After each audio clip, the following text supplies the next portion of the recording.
Good evening बच्चों। आज हम पार्ट 2 का रिवीजन यहाँ पर कर रहे हैं। पार्ट 2 का नाम है स्थिर विद्युत विभव एवं धारिता। ये पार्ट 3 नंबर का पार्ट है, जिसमें से 1 नंबर का वस्तुनिष्ठ प्रश्न आएगा। वस्तुनिष्ठ मीन्स एबेसेदे वाला, और 2 प्रश्न 1-1 नंबर के आएंगे अति लघुत्तरात्मक। तो इस पार्ट में से बड़ा प्रश्न नहीं आएगा, इसलिए हमको इसमें से छोटे प्रश्नों पर ध्यान देना है। देखिए, इस पाठ में हम 2 चीज़ें पढ़ेंगे, एक तो विद्युत विभव एवं दूसरी चीज़ पढ़ेंगे विद्युत धारिता। तो सबसे पहले हम शुरू करते हैं विद्युत विभव। विद्युत विभव किसे कहते हैं? एकांक धनावेश को अनंत से विद्युत क्षेत्र के किसी बिंदु तक लाने में किया गया कार्य विद्युत विभव कहलाता है। ध्यान से सुनिए, एकांक धनावेश को अनंत से, कहाँ से लाना है आवेश को? अनंत से विद्युत क्षेत्र के किसी बिंदु तक लाने में किया गया कार्य विद्युत विभव कहलाता है। इसका सूत्र हो गया V = W/Q0, यानी किया गया कार्य अपॉन आवेश। विद्युत विभव की एक अदिश राशि है, इसका मात्रक वोल्ट होता है। ये 1 नंबर का सवाल है, इसका मात्रक वोल्ट होता है। इसका अन्य मात्रक है, देखिए सूत्र में W/Q0 है, इसलिए W है कार्य, कार्य का मात्रक हो गया जूल, और Q0 है आवेश, आवेश का मात्रक हो गया कूलाम, इसलिए इसका दूसरा मात्रक हो गया जूल प्रति कूलाम। ये 2018 में पूछा गया सवाल है, 1 नंबर का पहला ही सवाल पूछा था कि जूल प्रति कूलाम किस भौतिक राशि का मात्रक है? तो उत्तर है विद्युत विभव या विभवांतर। दूसरी परिभाषा इसमें बनती है 1 वोल्ट की। देखिए, जैसी परिभाषा विद्युत विभव की थी, उसी तरह से परिभाषा 1 वोल्ट की है। तो 1 वोल्ट की परिभाषा कैसे बनेगी? एकांक धनावेश को अनंत से विद्युत क्षेत्र के किसी बिंदु तक लाने में किया गया कार्य यदि 1 जूल हो, यहाँ पर हमने किया गया कार्य फिक्स कर दिया, कितना है? 1 जूल है, तो उस बिंदु पर विभव कितना होगा? 1 वोल्ट होगा। हमने आवेश भी 1 कूलाम कर दिया और कार्य को भी 1 जूल कर दिया, तो ऊपर भी 1 है और नीचे भी 1 है, तो विभव का मान कितना हो गया? 1 वोल्ट। तो इसी सूत्र से ये परिभाषा बनी है। तो उस बिंदु पर विभव का मान 1 वोल्ट होगा। विभव की विमा M1 L2 T-3 A-1 होती है। इस सूत्र से हम ज्ञात कर सकते हैं, ऊपर कार्य की विमा और नीचे आवेश की विमा। कार्य की विमा M1 L2 T-2, आवेश की विमा A1 T1, दोनों को भाग लगाएंगे तो हमें ये विमा प्राप्त हो जाएगी। अगली परिभाषा है विद्युत विभवांतर की। देखिए, विभव और विभवांतर की परिभाषा में फर्क क्या है? विभव की परिभाषा में आएगा हम आवेश को अनंत से लेकर आ रहे हैं, और विभवांतर की परिभाषा में क्या होगा? हम आवेश को एक बिंदु से दूसरे बिंदु तक लेकर आएंगे। तो क्या परिभाषा बनेगी? एकांक धनावेश को विद्युत क्षेत्र के एक बिंदु से दूसरे बिंदु तक, वहां पर क्या परिभाषा थी? अनंत से किसी बिंदु तक, और यहां पर क्या परिभाषा बनेगी? एक बिंदु से दूसरे बिंदु तक ले जाने में किया गया कार्य विभवांतर कहलाता है। तो इसका मात्रक वही होगा जूल। देखिए, यहाँ पर 2 चीजें हैं। सवाल बनता है कि विभव कहाँ पर शून्य होता है? अनंत पर विद्युत विभव शून्य माना जाता है, या पृथ्वी का विभव भी शून्य माना गया है, जिसे हम अर्थिंग बोलते हैं। तो ये तो हुई परिभाषाएं। अब इसमें अगला टॉपिक, बिंदु आवेश के कारण विद्युत विभव। तो बिंदु आवेश के कारण जो विद्युत विभव है, उसका जो व्यंजक हम व्युत्पन्न करते हैं, उससे सूत्र हमें प्राप्त होता है V = KQ/R। K कूलाम नियतांक, Q आवेश और R दूरी।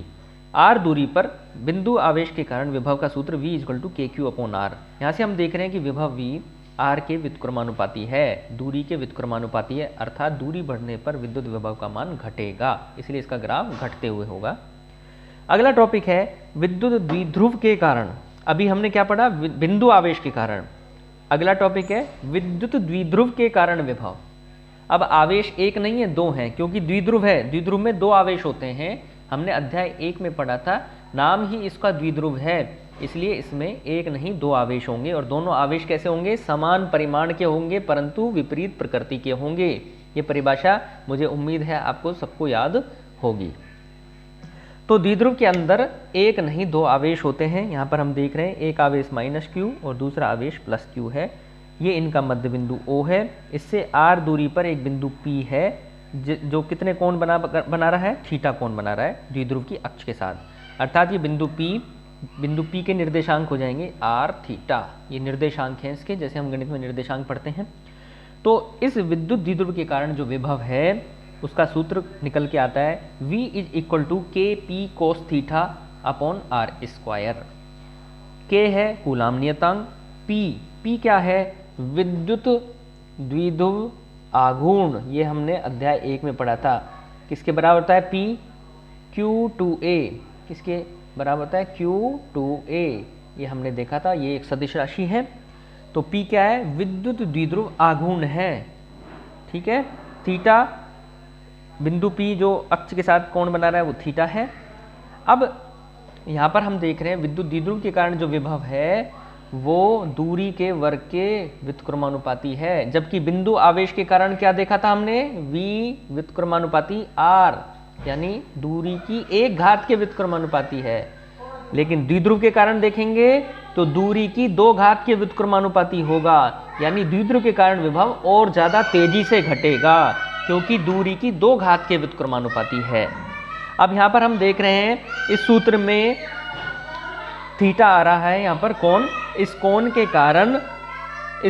कारण हमारे पास यहाँ पर कई स्थितियाँ प्राप्त होती हैं। तो पहली स्थिति है द्विध्रुव की अक्ष पर, द्विध्रुव की अक्ष, अगर बिंदु P इस अक्ष पर स्थित है, इसी अक्ष पर स्थित है, तो थीटा का मान कितना हो जाएगा, 0 डिग्री, क्योंकि बिंदु P द्विध्रुव की अक्ष पर स्थित है।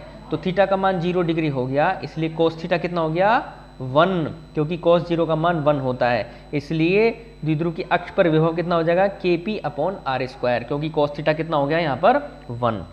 दूसरी स्थिति बनती है द्विध्रुव की निरक्ष पर, निरक्ष यानी इसके केंद्र से लंबवत, ये हमने अध्याय 1 में देखा था, ये निरक्ष है। हम निरक्ष देख रहे हैं तो निरक्ष पर कितना हो गया, थीटा का मान 90 डिग्री, इसलिए cos 90 कितना हो गया, 0। अतः विभव कितना हो जाएगा, निरक्ष पर कितना हो जाएगा विभव, 0। तो यहाँ पर हम देख रहे हैं विद्युत द्विध्रुव के कारण उसकी निरक्ष पर विद्युत विभव का मान 0 होगा। इस पर एक एक नंबर के सवाल बनते हैं।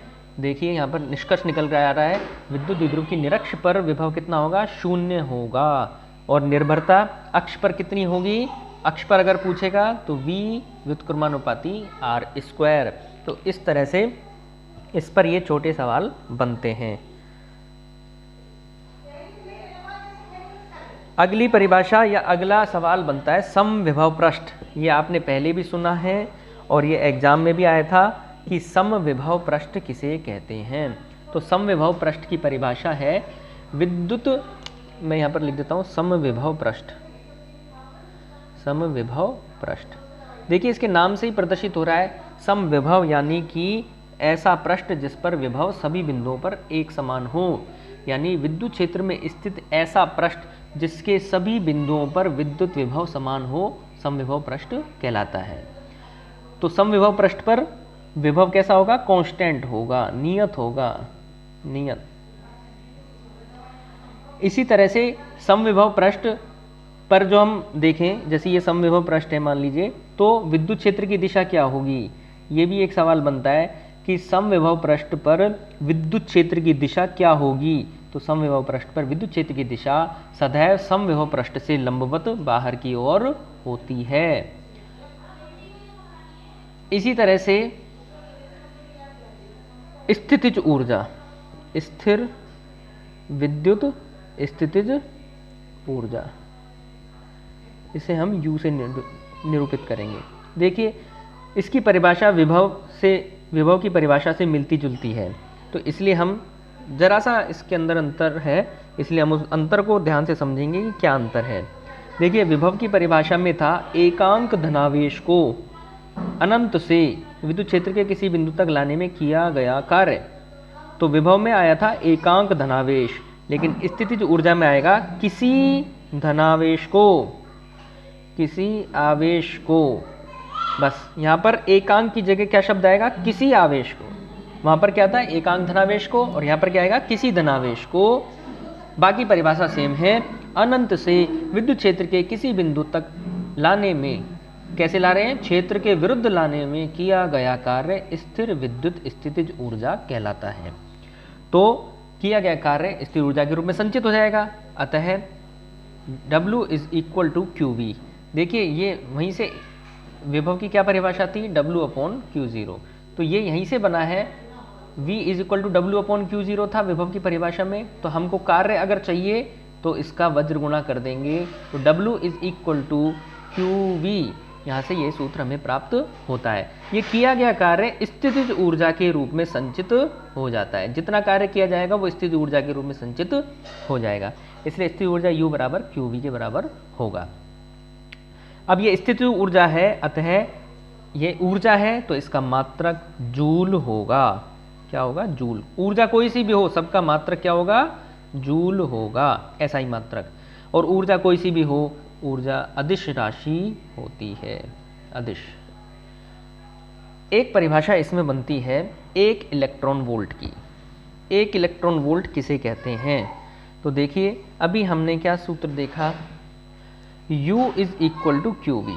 तो यहीं पर से हमें 1 इलेक्ट्रॉन वोल्ट की परिभाषा यहाँ से पूछी जा सकती है 1 नंबर के सवाल में, क्योंकि इस पार्ट में से एक नंबर के 2 अति लघुत्तरात्मक प्रश्न आएंगे, तो कोई सी भी परिभाषा इसमें पूछी जा सकती है। तो इसलिए 1 इलेक्ट्रॉन वोल्ट की परिभाषा इसी सूत्र से हम निकाल सकते हैं। देखिए 1 इलेक्ट्रॉन वोल्ट जो है ये ऊर्जा का मात्रक है। आप कहेंगे कि ऊर्जा का मात्रक तो जूल होता है। हाँ, इलेक्ट्रॉन वोल्ट भी होता है। इलेक्ट्रॉन वोल्ट जो मात्रक है ये एक बहुत ही छोटा मात्रक है और जूल बहुत बड़ा मात्रक है। जब हम अपरमाणु या सूक्ष्म कणों की बात करेंगे तो ऊर्जा का मात्रक इलेक्ट्रॉन वोल्ट लिखा जाता है। तो इलेक्ट्रॉन वोल्ट, देखिए यहीं से इसकी परिभाषा बनेगी। चूंकि ये ऊर्जा का मात्रक है, ये ऊर्जा का सूत्र है स्थितिज ऊर्जा का, U is equal to Q V. तो यहाँ पर यदि हम 1 इलेक्ट्रॉन वोल्ट की परिभाषा चाहिए तो Q का मान भी 1 कर दें, 1 1E, और वोल्ट का मान कर दें 1 वोल्ट। तो U का मान कितना हो जाएगा? Q का मान है 1E, 1 इलेक्ट्रॉन का आवेश, और विभव का मान कितना है? 1 वोल्ट। तो ये सूत्र किसके बराबर हो जाएगा? EV। QV की जगह पर क्या हो जाएगा? EV, क्योंकि Q का मान हो गया 1E और V का मान हो गया 1 वोल्ट। तो U is equal to EV, 1 EV, 1 into 1 यानी 1 EV। तो इसकी क्या परिभाषा बनेगी? इसकी परिभाषा बनेगी 1 इलेक्ट्रॉन को, कितने को? 1 इलेक्ट्रॉन को 1 वोल्ट विभवांतर से त्वरित करने में किया गया कार्य 1 इलेक्ट्रॉन वोल्ट ऊर्जा के बराबर होता है। इसका मात्रक जो ये 1 इलेक्ट्रॉन वोल्ट है, इसका मान कितना होता है? इसका मान होता है 1.6 गुणा 10 की घात -19 जूल। इसको याद कर लीजिए, बहुत ही इम्पोर्टेंट सूत्र है, मान है ये हमें पूरी किताब के अंदर बार बार काम में आएगा, कई जगह पर काम आएगा। जब हम अंत के चैप्टर पढ़ेंगे उनके अंदर भी ये काम आएगा। तो ये कन्वर्जन का बहुत अच्छा इसमें मान है ये। 1 electron volt is equal to 1.6 गुणा 10 की घात -19 जूल। ये इलेक्ट्रॉन वोल्ट को जूल में बदलने का है ये, इलेक्ट्रॉन वोल्ट का मान जूल में। अगर हमसे जूल का मान इलेक्ट्रॉन वोल्ट में पूछे, वो पूछे कि 1 जूल का मान इलेक्ट्रॉन वोल्ट में कितना होगा, तो यहाँ से हम इसको उल्टा कर देंगे। क्या करेंगे? यहाँ पर देखिए 1.6 गुणा 10 की घात -19 है, इसको उल्टा कर दीजिए, ये उल्टा कर दिया। तो हमसे कोई कहे कि 1 जूल कितने इलेक्ट्रॉन वोल्ट के बराबर है, तो हम इसका भाग लगा देंगे तो हमें मान प्राप्त हो जाएगा। तो इसको हम सॉल्व कर सकते हैं। यहाँ से इसको हम सॉल्व करेंगे, 10 की घात -19 ऊपर जाएगा तो +19 और नीचे रह जाएगा 1.6। अब 1.6 का भाग लगाना है तो 10 की घात 19 को 2 भागों में तोड़ेंगे। ये हमने अध्याय 1 में भी करना सीखा था, इस तरह का सवाल हमने पहले किया था। अब हम आसानी से 10 में 1.6 का भाग लगा देंगे तो 6.25 गुना 10 की घात 18 इलेक्ट्रॉन वोल्ट सीधा है।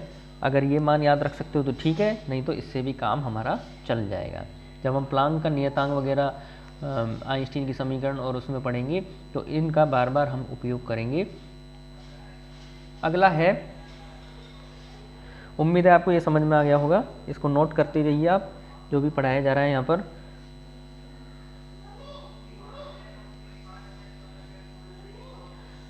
देखिए अगला सूत्र है, एक समान विद्युत क्षेत्र में विद्युत द्विध्रुव को घुमाने में किया गया कार्य। विद्युत द्विध्रुव को घुमाने में किया गया कार्य। तो ये जो किया गया कार्य है विद्युत द्विध्रुव को, हमको पता है अध्याय 1 में हमने पढ़ा है कि विद्युत द्विध्रुव को जब हम विद्युत क्षेत्र में रखते हैं तो वो घूमने का प्रयास करके और विद्युत क्षेत्र के समांतर होने का प्रयास करता है।